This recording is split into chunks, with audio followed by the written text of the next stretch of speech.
Studio 56, and today we're so lucky because the amazing, the wonderful urban sketcher and architecture professor Hugo Costa is here with us. Hi, Hugo. Hello. And we're going to be talking about his demo that he's going to be doing right now of Rome, of a scene in Rome in the Trastevere. And we're going to be talking about Rome and about sketching in Rome. And we're super excited to get started. So welcome, everybody. Hugo, why did you choose this reference photo for your free demo today? Mainly the neighbor. First, I will start. Hello, everybody. I'm sorry. Ciao, no, I say in Italy. And thanks so much, Brenda, for inviting me. It's an honor. So why I chose this spot?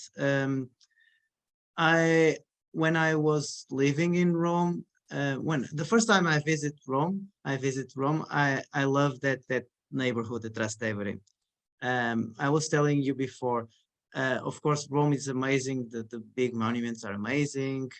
The Pantheon is maybe the best building in the world. I don't know, my favorite building in the world. I know in between that and the Parthenon, I don't know what to choose.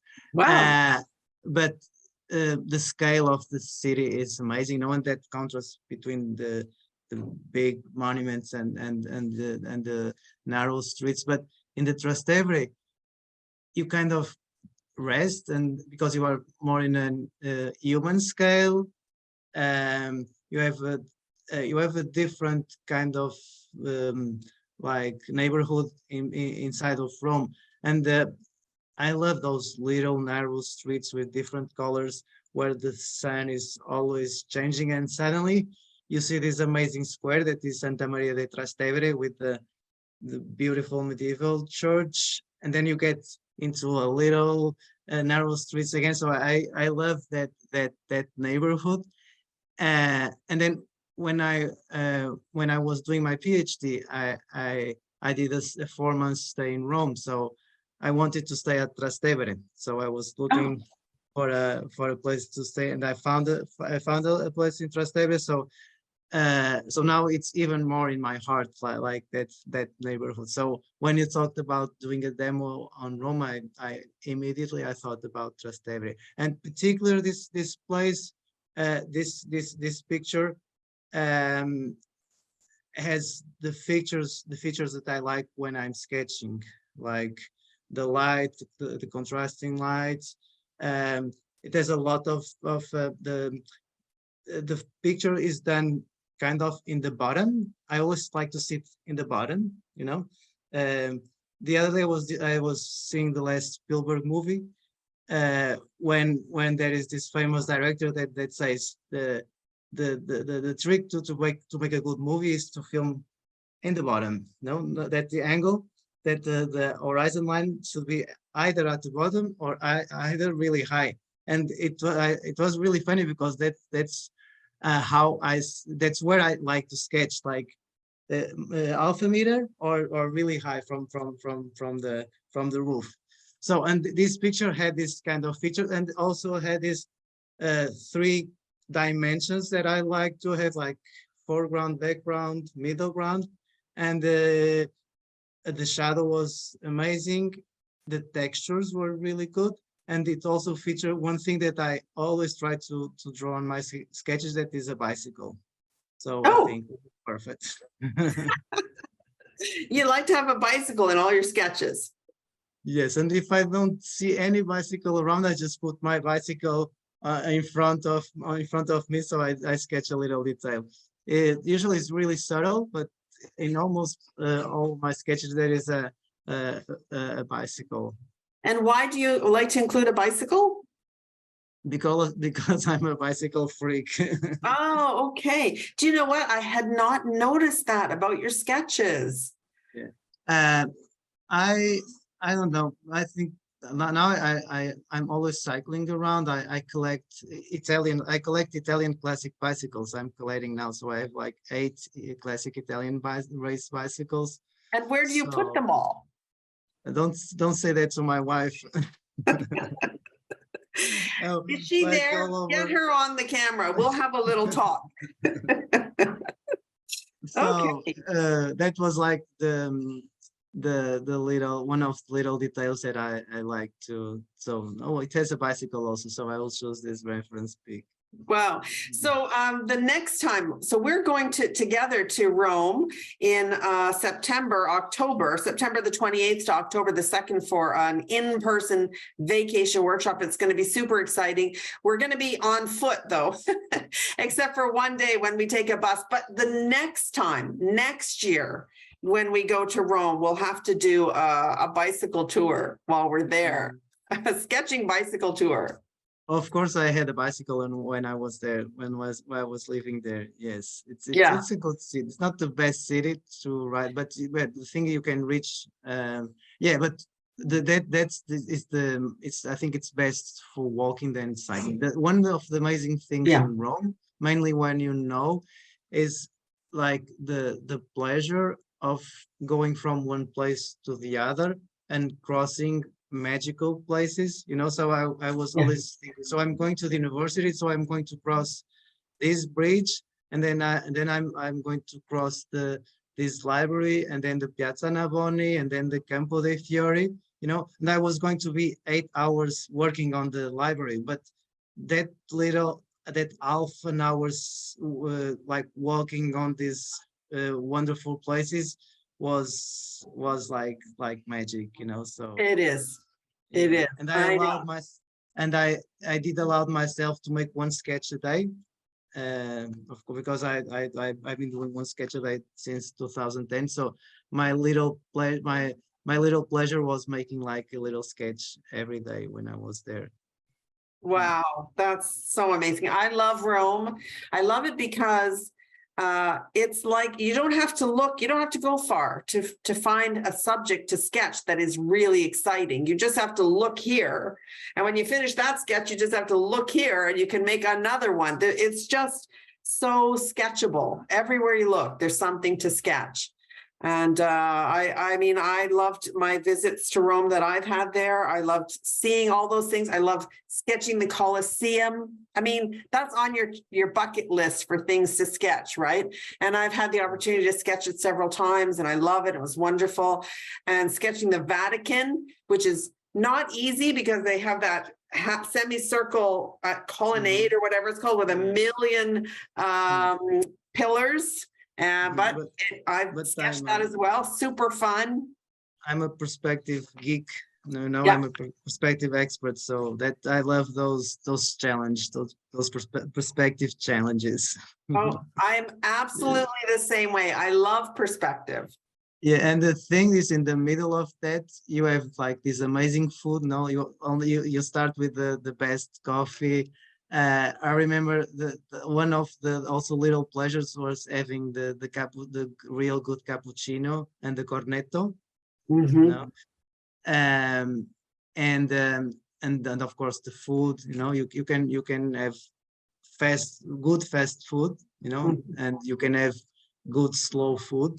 And of course, all the atmosphere of the city. Yeah, my favorite is good outdoor food. I love to sit outside. I love to eat outside, always if I can. Even here at home, as soon as it's warm enough, I eat every meal outside. And they have that in Rome. So many outdoor cafes and restaurants and everything. I love that. I love that. It's wonderful. So, well, anyway, we should probably get going on our demo. You can tell Hugo and I are super excited to be going to Rome with a vacation workshop, September 28th to October 2. We still have some tickets available. And so if you've had enough going on vacation with your family to Disneyland where you can't sketch because it's too busy, or camping, which I've done a million times and I'm not even a camper. And maybe now it's time for a vacation for you because you're an artist and you deserve it. And so come with us to Rome, the most beautiful city in the world. We're going to have a lot of fun sketching together with 5 great workshops taught by our wonderful friend Hugo, and all around the city. And we're going to take one day a bus excursion out to another small village where we're going to sketch in the small village, and it's going to be super fun. We'd love it if you could join us. You'll find out more information at www.studio56boutique.com. All right, Hugo, what do people need to start their demo? They just need some paper. I use this beautiful sketchbook from SMLTR that is watercolor paper. Okay, if the paper is not too thin, it's better because we are going to do a little wash. Okay, so you don't need a really good paper, but watercolor paper would be okay. And I've used my Lamy waterproof with waterproof ink, and my brushes from Skoda, the Spanish brand, and watercolor. Okay, but we will be using only one color. Okay, just one wash. Okay, one wash. One wash. Okay, or several washes, but with the same ink. Okay. In order to make it simple. Okay, with the same color. I'm sorry, with the same color. What's the color? It's like the classic mix with ultramarine and sienna and sienna. Yeah, and I as we were in Rome, I added a little bit of red in order that the shadow was a little bit warmer. You know, and I like to change it a little bit while I'm painting, mainly in this places where the textures change a lot. So so what I did, I went like mixing a little bit more of like the reddish color in some points. Okay, and is there a bicycle in this demo? I can't remember. Yes, there is. Okay, be prepared, everyone. It's always, but it's always, usually I put that in a subtle way.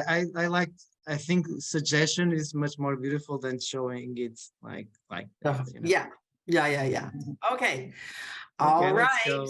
We're ready to go. So Hugo and there's a question. Deborah wants to know, what's your waterproof ink in the Lamy? I use a brand that is called RK, Rocher and Cleaner. That is a German brand. Rocher. Don't make me say it in German, please. It's like RK, Rocher and Cleaner, something like that. Hugo, you just finished telling me how many languages you speak: English, French, Spanish, Portuguese, and Italian. And so if people come with us to Rome and they're a little nervous about the English, you can always talk to them in one of those languages as well, right? Not in German, I'm sorry. But not German. Not German. Okay. All right. Okay, everybody, I'm super excited. Let's get going. Are you ready, Hugo? Let's go.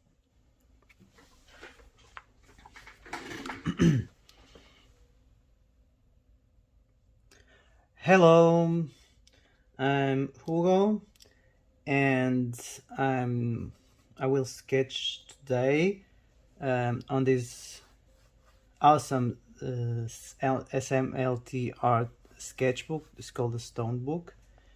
This is watercolor paper, and I will be sketching this view from the Trastevere in Rome. I will use my go-to pen, Lamy Safari F nib, with this waterproof ink from RK. Because I think I will do some little wash at the end. So this is the central area of Trastevere. It's near Santa Maria de Trastevere. I live really close from this area, and usually I start my sketches doing like this kind of general skeleton in order to define um, to define the general shapes of my sketch. So what I do is I kind of block the main big shapes. Like I try not to see the details in the beginning. Like I see like three big shapes, like 1, 2, 3. So like 1/3 of the sketch will be like this first building. Okay, and then there is the little one here. Okay, and the other one that will be here, around here. Okay, so I do this kind of skeleton. 1, 2. So I also measure this. Okay, I always start directly with pen.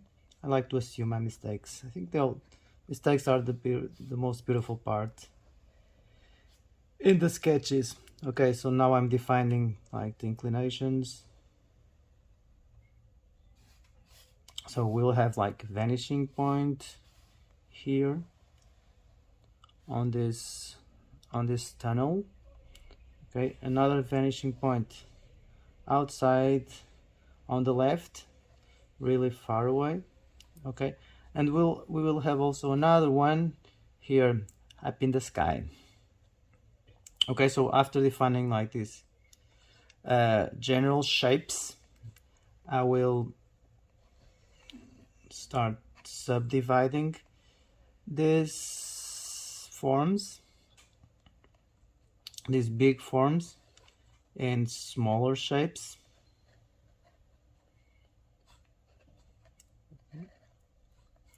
I always try to find the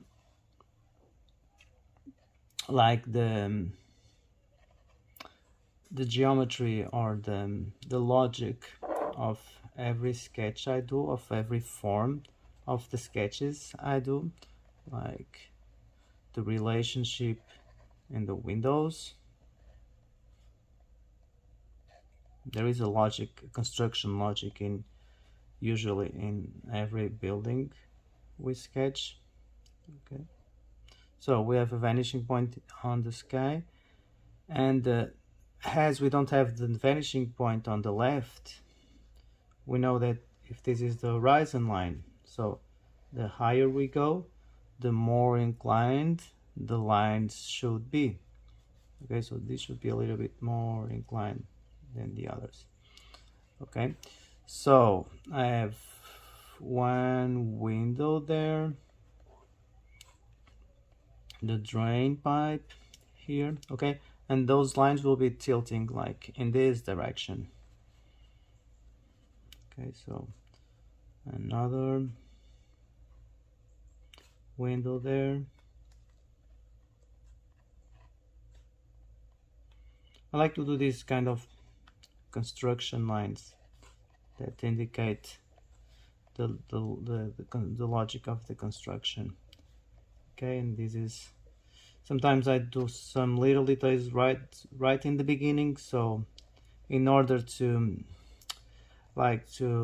indicate some points that will kind of anchor my sketch. Okay, mainly when there is kind of complex scene, so I like to have some points that are easily identified, so I don't get lost. Okay, lost in the sketch. Okay, now I will sketch these little heads. Okay, the door. So when I'm always making relations in vertical, in horizontal, sometimes in diagonal.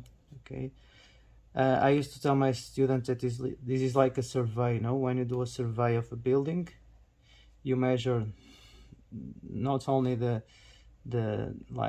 two sides of a room, in the case if the room is a square or a rectangle, but you also do a triangle, in order to confirm those directions. So I do the same on the sketches. I do. Okay, so we can like that to find this window. I'm trying to do this really fast.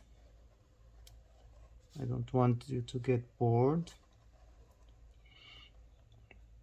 Okay, so this, I choose this photo from it's Instagram page. It's a Trastevere Instagram page. I liked it because it features like some of the main characteristics that I like, that my drawings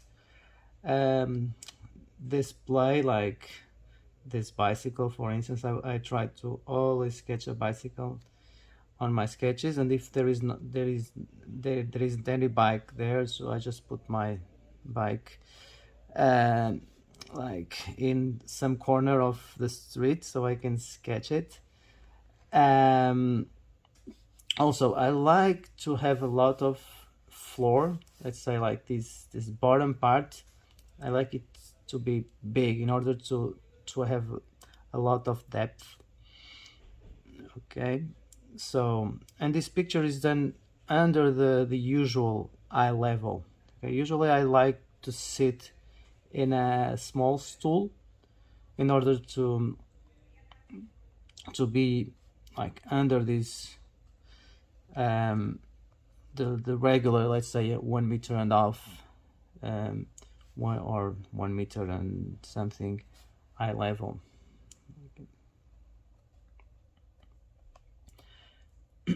So on these lines on the bottom, they should be really almost vertical, really inclined. Okay, so the higher you go, the more inclined. You don't really need to go always to the vanishing point and check it, because you know that this is going to be more and more inclined. Okay, the higher you go. Sometimes I do already in the beginning some shadows in order to block these shadows and not to forget them at the end when I'm like valuing with cross hatching or watercolor. Okay, and I try to do kind of a circular movement while I'm sketching in order to be faster. Okay, it's really important to see this negative space here. Okay, this form is really important, a way of checking. Okay, there is this big cantilever element on the roof. Okay, so these windows will be like on this direction. So we have like the center axis that is vertical, and from here they start to tilt on the other direction. So I think the arch is not here, it's a little bit on the left. So what I do sometimes, using one line that was supposed to be one thing and I use it to another. So like that I kind of hide my mistake, or not hide, I just reuse it, reuse a line to and like that I don't need to erase it or hide it.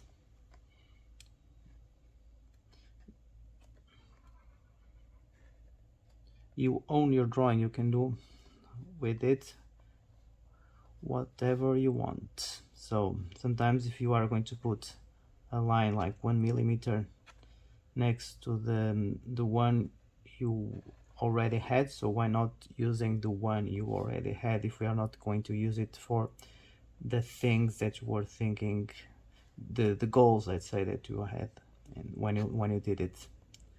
Okay, and you realize it was a mistake. Okay, I don't quite like sketching by picture reference. because the beautiful of urban sketching is like when you it's like the relation you have with the people, the sounds that you hear, the conversations that you have there. I don't know, the sounds that you listen to. I think they all kind of I don't know, are reflected on your sketch, you know. So that's why I miss something when I'm sketching from a picture, a reference picture.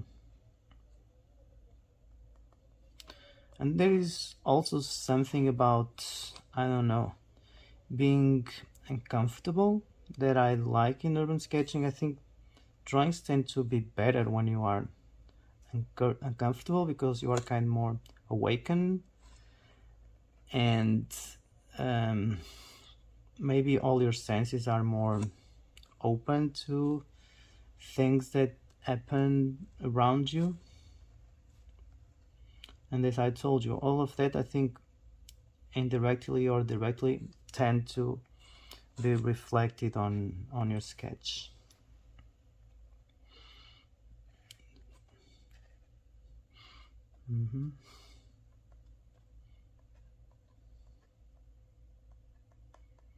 I also love to sketch people. So one thing that I also like in this picture is that we have people on the street. I tend to sketch them really, really fast. Mainly because usually they are moving, they are not stuck. So that's more, that's the way I see them, like moving. So if they are moving, you cannot define them because it's impossible. Sometimes we can sketch a little bit by memory.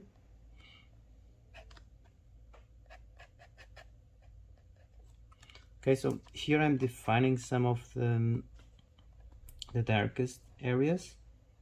Okay, now this billboard, like more people here. Okay, and then we have, like, on this vertical line that is not vertical on this sketch, because we are doing a 3 vanishing points sketch. That means we are looking up. Okay, when we are looking up, we'll always have a 3rd vanishing point.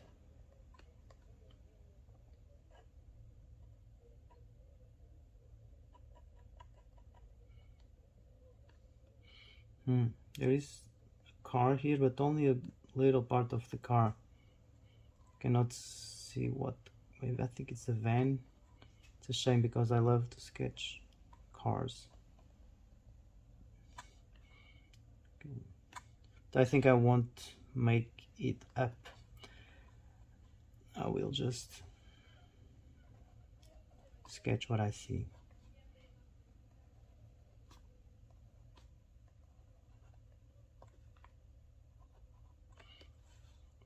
Because the rest of the car is like outside the picture.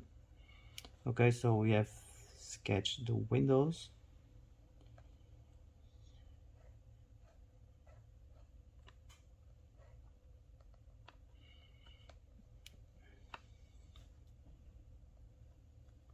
Let's start defining some shadows.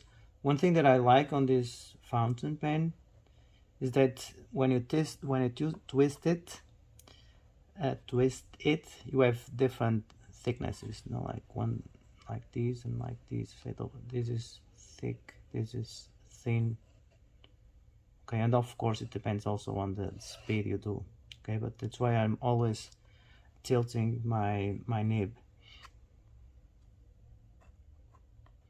So the windows, I'm already like adding some values, like the dark values that define the frame.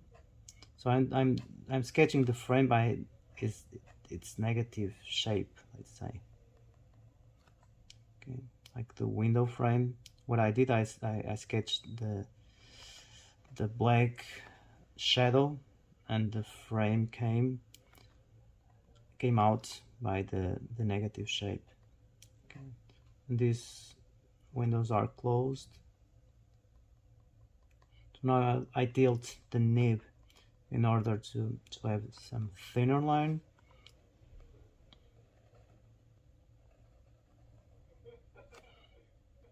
As some of you may have realized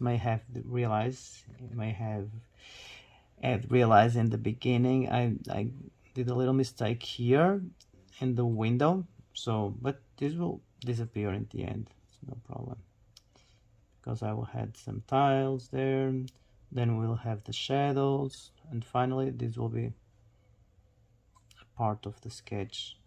Like it will tell us the story of the sketch, or the process of the sketch. The process was the word I was searching for. Okay.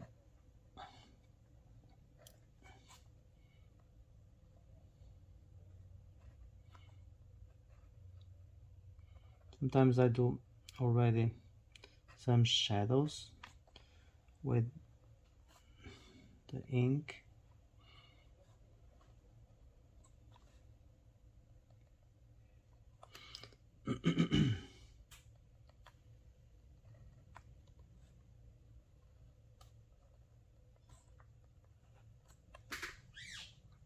Okay.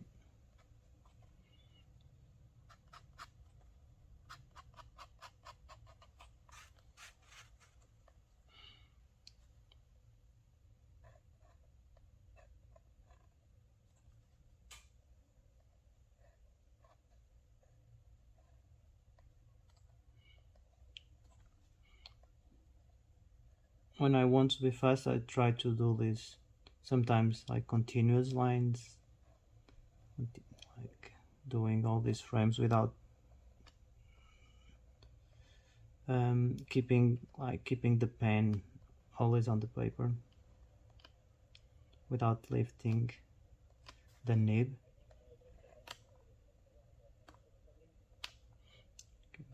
And there's always this vertical relationship of the windows, and horizontal relationship of the windows, and also I sometimes cross from one building to the other in order to check if the relation between this window and this window is correct.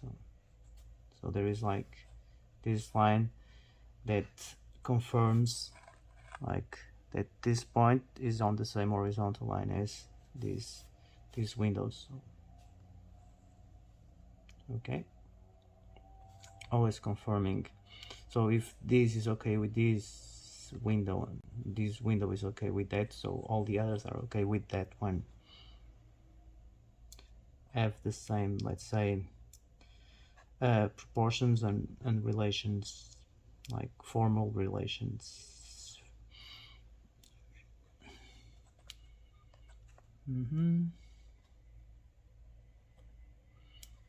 Okay. Sometimes I use like a thinner pen, for instance, to draw the stonework. Okay, that is kind of secondary.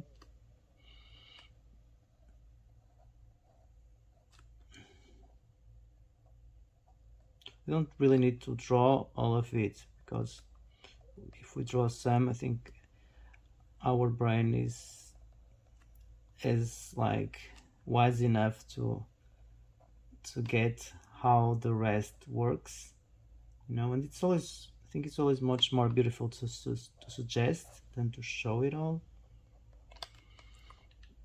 Okay.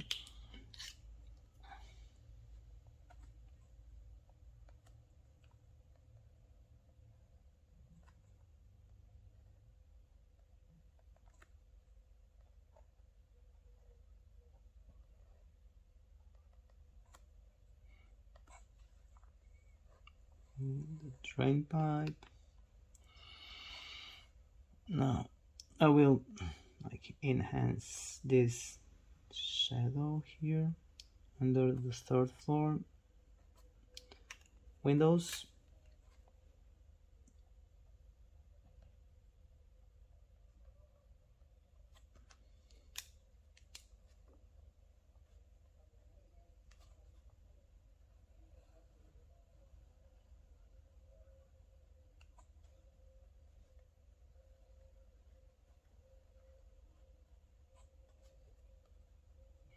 And I will also suggest these tiles.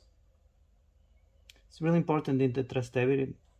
Now I've done kind of sketching the volumes, like all these little textures, you know, that we see all around Rome. No, it's not, these walls are not flat, so I always like to add some texture. We can do it very well with the watercolor, but also with the line. Okay, so those walls are not perfect at all. Okay, and also these little details like the antennas, they are really characteristic in Rome, mainly in neighborhoods like the Trastevere.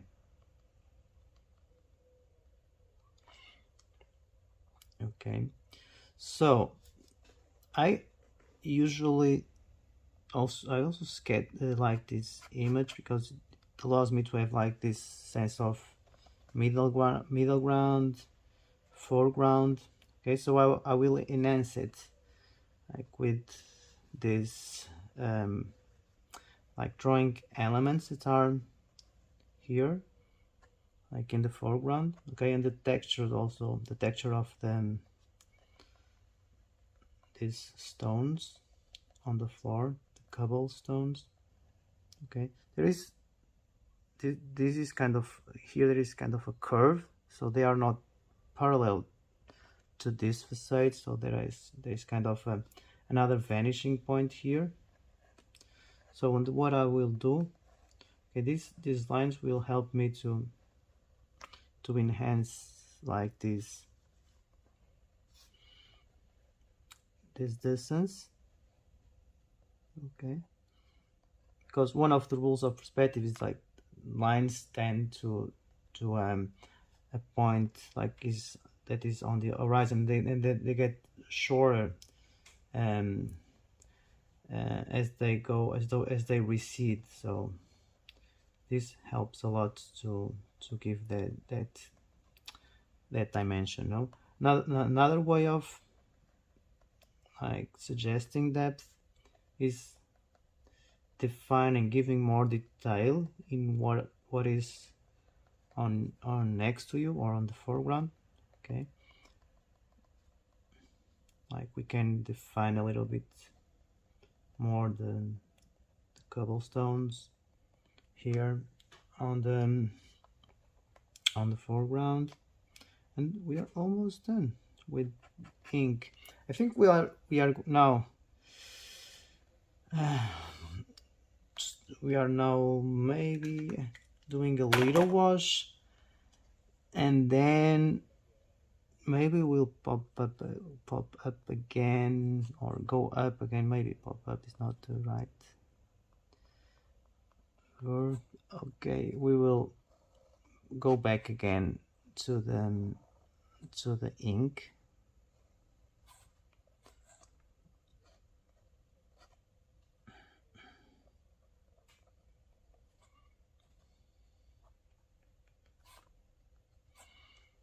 Okay, so let's paint it. I think I'm going to do only one color wash. I think I will use the usual like ultramarine blue, and sienna. Maybe I will use, I think I will add this reddish one in order to convey a little bit more of, let's say, warmness to the shadow. Okay, so I already tilted a little bit the my sketchbook. Let's check here if I like the color. Yeah. Okay, so the more incline you have, the more let's say different levels of watercolor you have.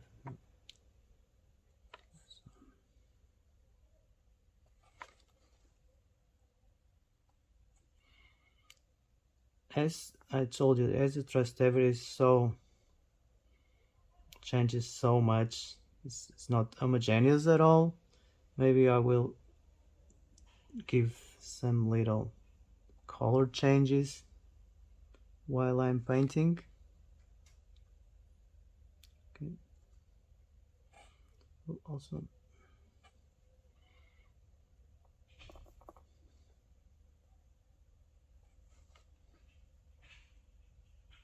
I'll try also not to paint everything in.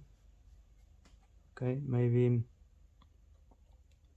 I will leave. I like to leave some white areas.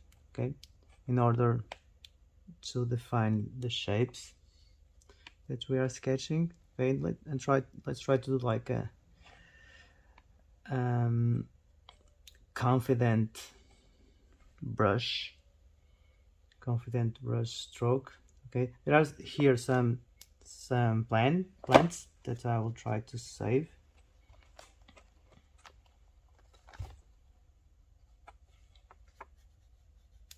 I love comic books that like Will Eisner, and if you see his sketches, like he plays really well with the white surfaces and the shadows. So, and as I was telling you, I will try to do some variation on the shadows.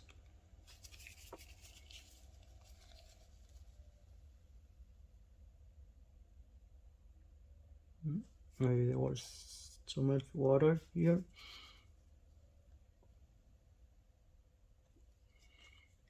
Okay, and it's really beautiful, these shadows, those shadows of the drain pipe. Those are amazing.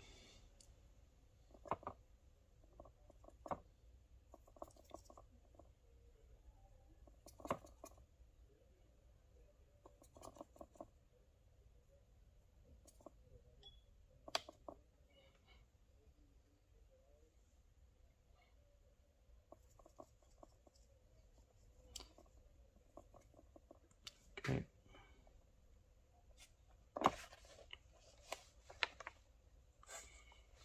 So these colors.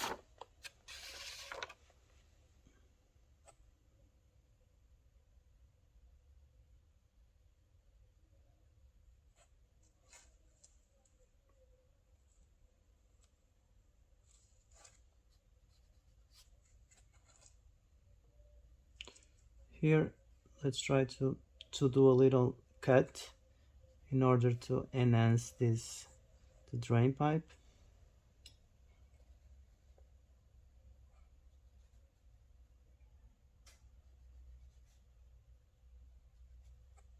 Then we have this beautiful shadow. Okay, that does a little twist here when it's casted on the stone.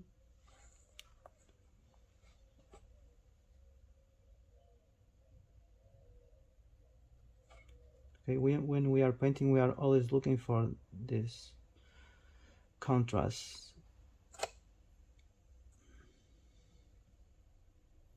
For this, let's say black and white or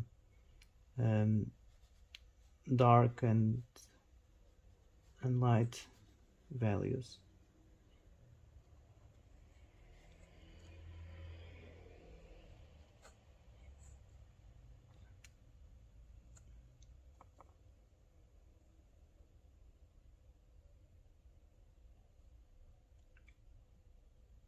It's important to do these dynamic strokes.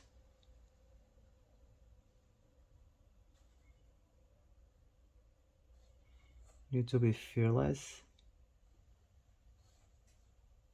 Then we have again this beautiful drain pipe shadow.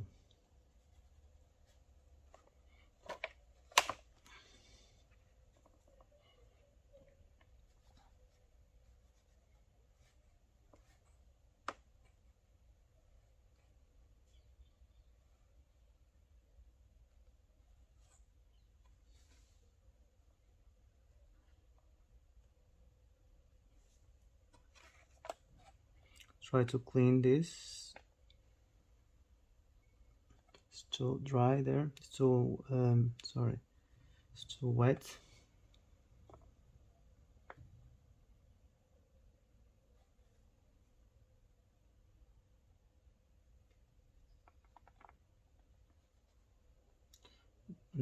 Let's try to save these little heads that they are under the sun, so no shadow there. Okay, always looking for the contrast between light and dark, shadow, no shadow.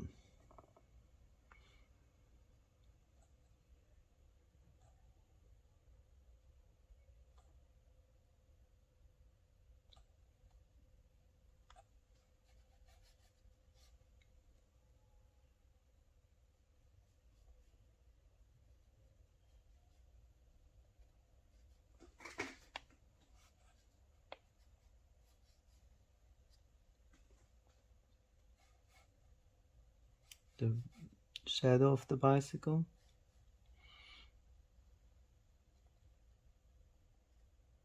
And here we have some little heads.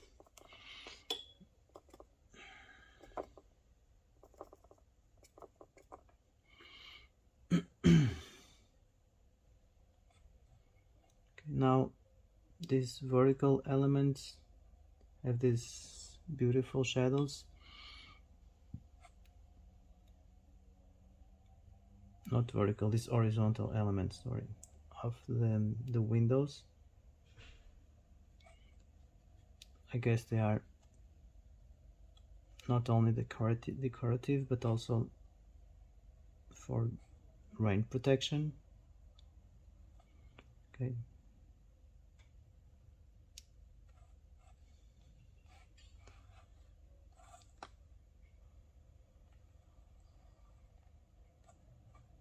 And also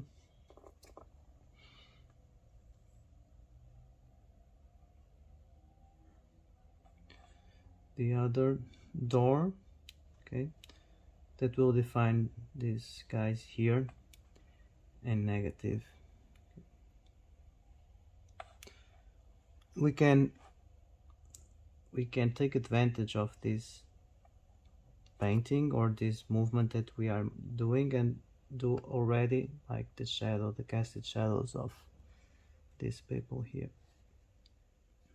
Okay, and also the car. We don't see it, but we see the shadow of it. We see the cast shadow of this. In fact, this is really light because it's white, and then the shadow is much stronger. Okay, so let's add some ink.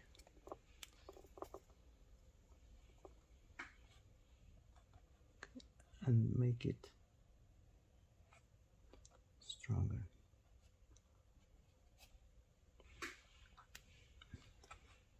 Now let's go to the left, okay, and define these frames using the negative of it.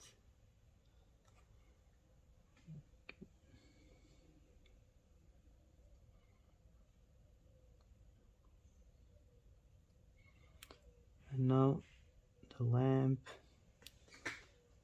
and this horizontal elements.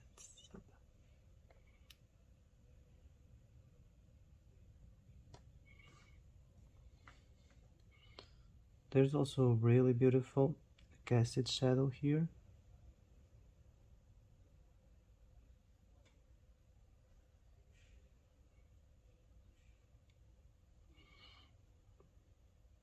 And then we have this shadow of these guys that are here that are casted in the in the wall.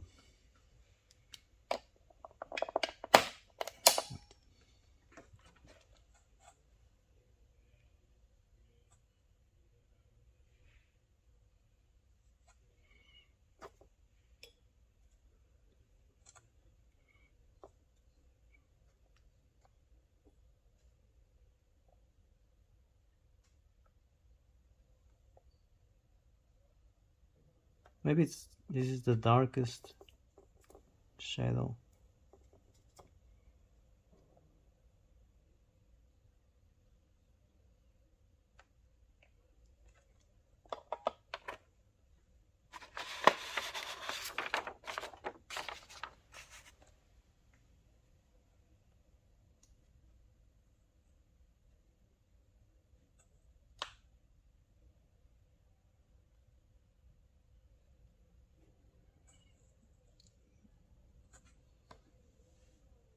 Can try to suggest something there.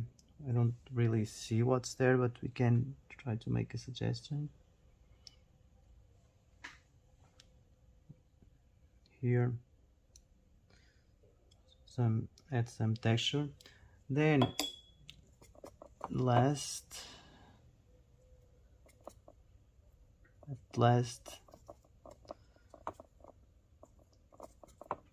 let's make here a big wash.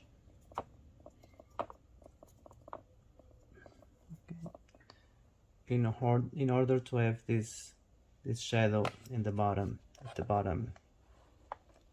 Okay, that is kind of a curve. I don't know.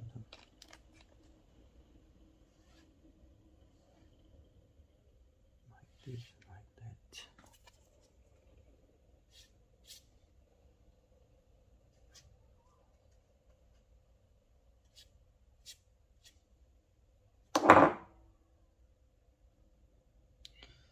Also, I like this shape of these guys that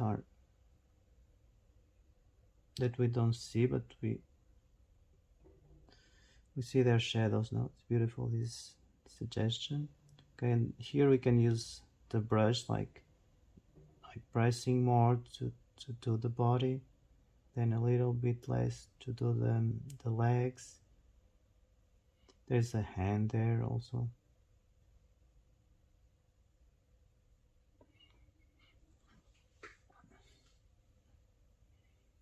And then I will go back to my pen and give some little details, and we are almost done here. We're almost wrapping up. So this awning really is like maybe the whitest part on the sketch, so I'll try to surround it with dark in order we understand it, we highlight it better. Okay, and then we have the bar.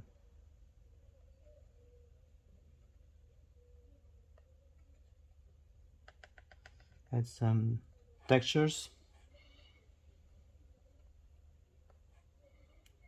Maybe this area will be even darker.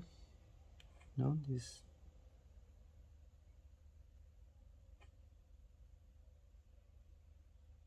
door, this door,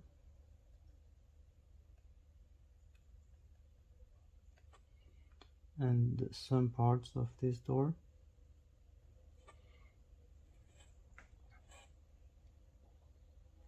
Also there,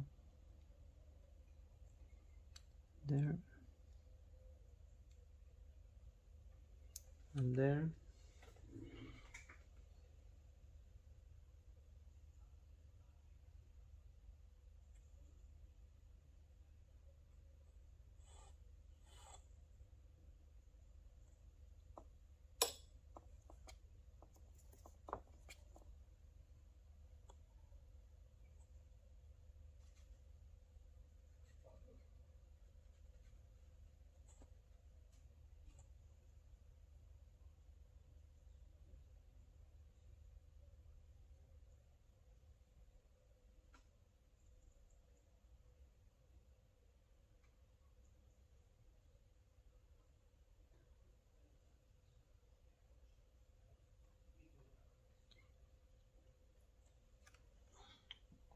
Okay, let's clean some of this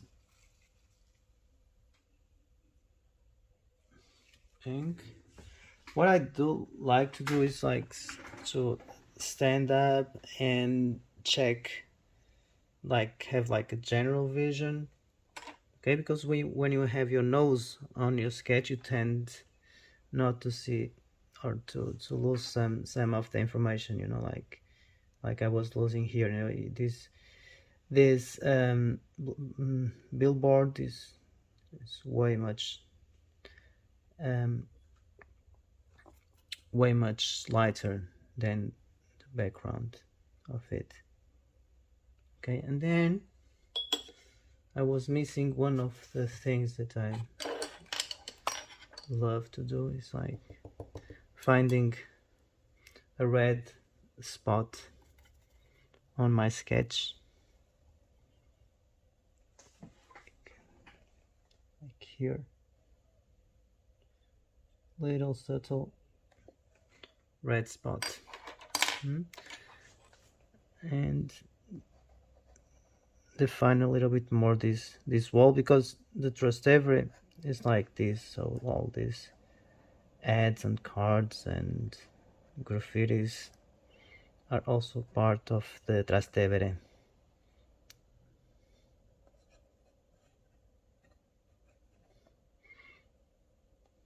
So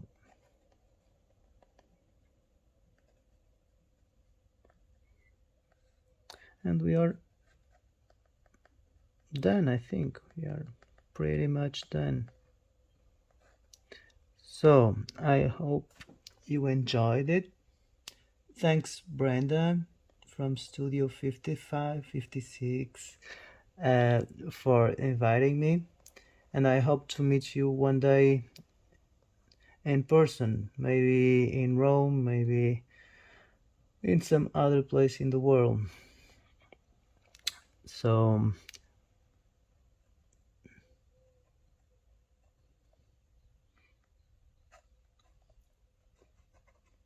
thank you for watching, and bye bye.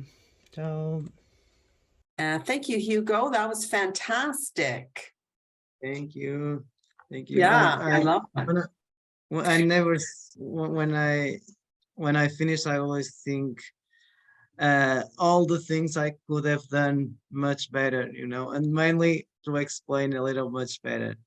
Yeah. But yeah, the thing, if you want to see the final sketch, you can jump to my Instagram page where it's posted, and I also have it here because I forgot to film like the last part that is taking out the paper, no, the paper tape. The tape? also. Yeah. The tape. So I have a couple of questions. You were sketching right on your sketchbook and you put tape on your sketchbook? Yes. Wow. What kind of Yes. tape? It's a regular painting. I don't know, just the ones that you buy at the supermarket. I don't know, not at the supermarket, at any store, you know, any Like a hardware store. Yeah. hardware store. Yeah. Do you So use Do you do that usually? You usually put tape on your sketchbook? When I want like to have this clean edge, you Mhm. know, I like to play with when I want to play with and this frame. I think sometimes it's beautiful. So yeah, Yeah. I didn't used to do it, but lately I've been doing that, you know, and I kind of like how this white perfect frame plays with the more like let's say freedom of the watercolor strokes, you know. Mhm. So yeah. Mhm. Yeah. And I loved your brush, the Escoda.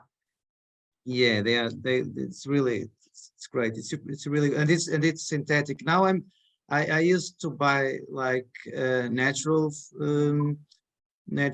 fibers, natural hair, no, but now I'm trying to go to synthetic ones, and the brands are gradually doing really great work on those hairs, no, these synthetic hairs. So Mhm. I think if we can, I try to buy to use now synthetic hairs, of course. They Yeah, are yeah, almost as good as the others. Hmm. right. Wow. Well, thank you Okay. so much. That was wonderful. It's just so beautiful. Your work is so beautiful, Hugo. And you're such a easygoing, nice person. So nice to listen to how you explain your art. And I can't wait to go to Rome and to see you teaching the group. And it's going to be super wonderful in whatever language, except not German. Not German. And Yeah. there is one that you missed, that is Valenciano. That here, yeah, you know, I also speak Valenciano. Oh, That they is have their own dialect there in yeah, Valencia. yeah, that is the same as Catalan. It's the same, but they call it differently for political reasons, but it's the same. Okay. Yeah, the thing you talk about, yeah, I love to teach. I love to teach. That's what I do. I'm also an architect, but mainly what I do for a living is teaching, and I love to be with the students and teaching. And of course, when you are online, it's not the same thing, no? When you are doing a recording, so when when you are like uh, with people around, things are much more exciting and energetic and clear, no? Hmm. So Yeah. And yeah. people can get feedback from their sketches and they can just turn to you and say, well, what about this? How does this work? And yeah, I mean, we do our best with online platforms, but there's nothing like teaching in person. Yeah. Mhm. Yeah, Yeah. it's So true. yeah. Mhm. Right. Well, thank you everybody for coming. I'm trying to think if I have more free demos coming up. We I have think, some more questions here, I think. yeah. So what's the size of my brush? I can show it to you. It's like this is a Prado Sintético, and it's number 10. Yeah, it has a really long bristles. Yes, bristles. I was saying hairs, but it's the word is bristles. No, yeah. Yeah. So it's yeah. Usually I tend to use. It depends of the brand on the brand, but I tend to use like between 8 and 12 for this kind of small paper. No, this is like a 20 by 20, like 8 inches, I think. Um, because when I do like bigger ones, I use these like bigger ones. You know, when Okay, is that also an Escoda? no, this is the Rembrandt. This is a 24. I do use it a lot for A3 or bigger. But of course, for little sketchbooks, this is perfect. Yeah, Okay. yeah. And someone is thank you, super thank you so much for watching. I'm looking forward to see your versions Yeah. of the sketches. How can they show you? They should put a hashtag Studio 56 Boutique. Yes, like that, or yours or mine or both. And yours, And we what can is yours, Hugo? Yola Hugo with a Y. Yola Hugo. Yola Hugo, YOLAHUGO. Right. Mhm. Yeah. Well, everyone, thank you so much for coming. Just to let you know, we have a workshop coming up with David Morales, who is a wonderful, wonderful architect and a good friend of ours, right, Hugo? And David is going to be teaching on April the 6th. It's called Creative Cross Hatching, and he's an expert in that area, and he's a lovely, lovely sketcher. And so that's going to be super fun. And also Ron Stoke, who's a watercolorist. He's going to be teaching a workshop on April the 12th. And you're invited. Tickets still available. And Hugo, we'll see you in September in Rome. I'll meet you in a little cafe, having a little tiny coffee somewhere. And I will show you some secret places. Yes, Hugo's going to give us an insider's tour of Rome, and I am super excited for that. That's going to be really fun. Okay, thank you, Deborah. Thank you, Carlos. Bye-bye. Thank you, Bye. Brenda. Bye for now. See you. You're the Take best. care. You're the best, Brenda. Bye-bye. Thanks, Hugo. Bye.